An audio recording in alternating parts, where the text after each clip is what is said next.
Well, ladies and gentlemen, welcome to Signature's Test Kitchen. Today we're cooking on the Fratelli Onofri Evolution range. We're focusing today on the power burner at the center of the range. We're going to cook a little bit of a Ligurian chicken stew, originally used with rabbit, but rabbit is not readily available in most places, so we're going to show you how to do it with some chicken. We have in the pot some aromatics with some oil that we've kind of heated up a little bit to get a nice flavor. And we're going to use this power burner to sear off our chicken and to cook it in its entirety. But at first we're going to turn it up to very high heat and scoop out these aromatics so they don't burn. Now this large center burner not only has great heat capacity, it also has that large area that will get the entire bottom of the pan so you don't have a large hot spot right in the middle and dead zones around the center, which will facilitate browning of numerous items in the pan, or if you're turning the heat down, as we will later on, to have a nice little simmer and getting the heat all throughout the pan and getting all the product cooked evenly and nicely throughout without having cold spots or hot spots. So we'll just jack up our heat real nice. What we have is a nice chicken legs that we've dredged in some flour and seasoned. We're just going to drop into our oil and butter.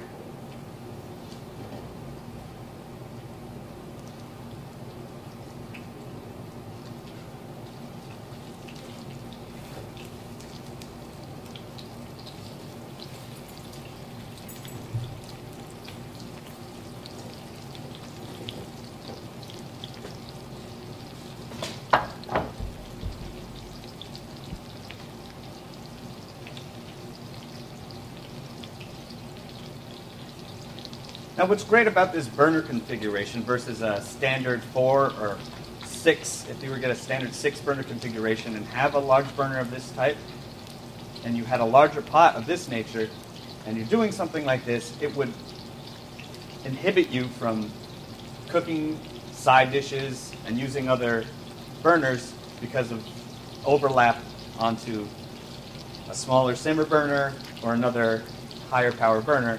Using a large pot in this center power burner will allow you to cook several dishes at the same time and still have a large pot in the middle without sacrificing other burners.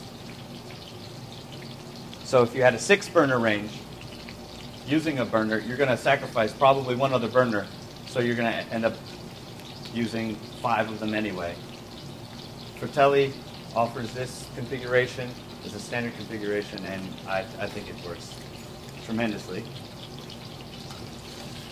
We're just going to get a really nice brown on the outside of these chicken thighs.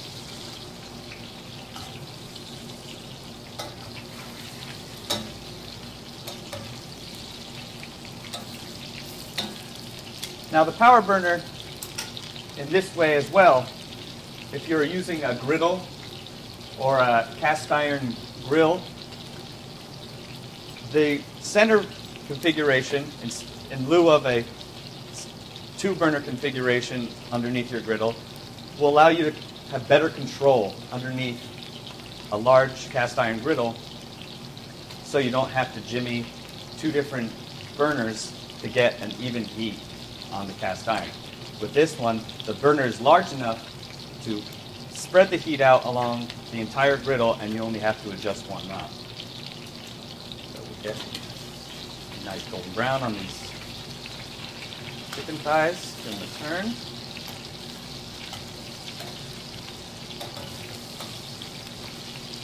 Let's see, that didn't take much time at all to get a nice brown on these chickens. Take this garlic out.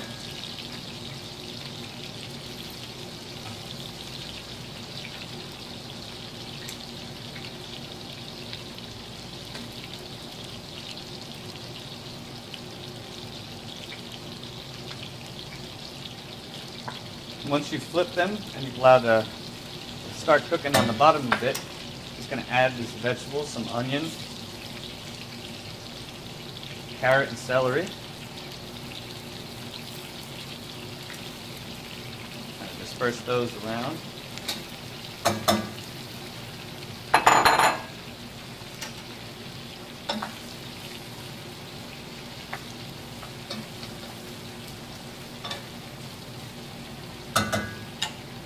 We have about a cup or so of like a dry white wine. This is just a Chardonnay.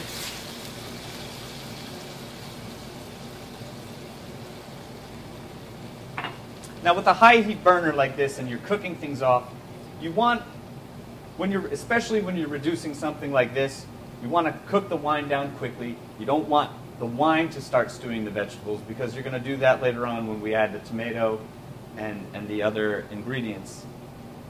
When you're reducing something over a high heat, it reduces quickly. You don't get mushy vegetables. Your liquids come down quick, and you're not dealing with mush and gruel. You have a nice stew. Your vegetables stay a little firm, and everybody's happy. Let that cook down real quick, and we're going to add our tomato. This is about a pound or so of chopped tomato. You can use fresh or canned. Makes no real difference, whatever you prefer. Stir those in there.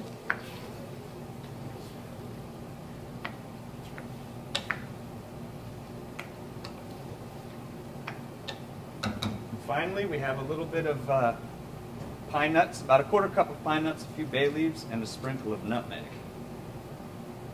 I'm just going to stir those in there.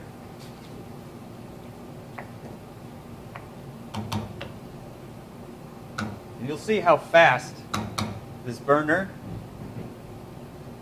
gets the tomato and all the cooking liquid up to heat so that we can get it started and then turn it down to a simmer and allow it to cook.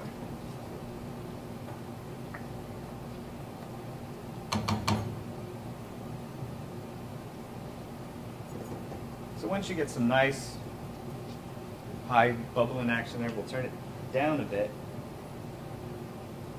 And you'll see if I move this pot out of the way, even though the heat has been turned down, we still have this large area. We have the smaller ring in the middle and the larger ring around the outside that's going to allow the heat to disperse around the pan a little better. So you'll have a low simmer, but you won't just have a low simmer in the center of the pan. You'll have a simmer throughout the entire pan, even if you're using a larger pot, and you'll have a more even cooking heat and a more even product for your family. So we're going to let this go for about 45 minutes to an hour until the chicken is nice and tender, and we'll be ready to serve.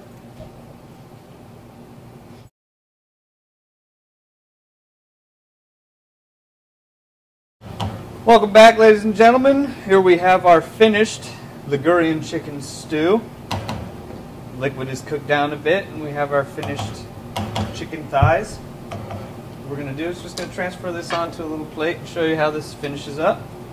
Take a few of these bad boys out of here.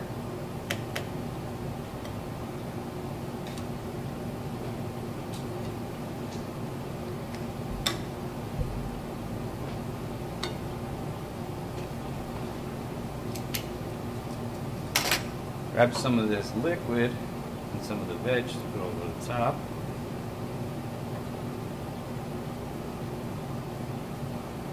Making sure to get some of those pine nuts and everything. And you can see in the pot still that you have simmering going on over the entire surface of the stew instead of just in the middle. And we're going to finish this off. Fresh parsley, and just a little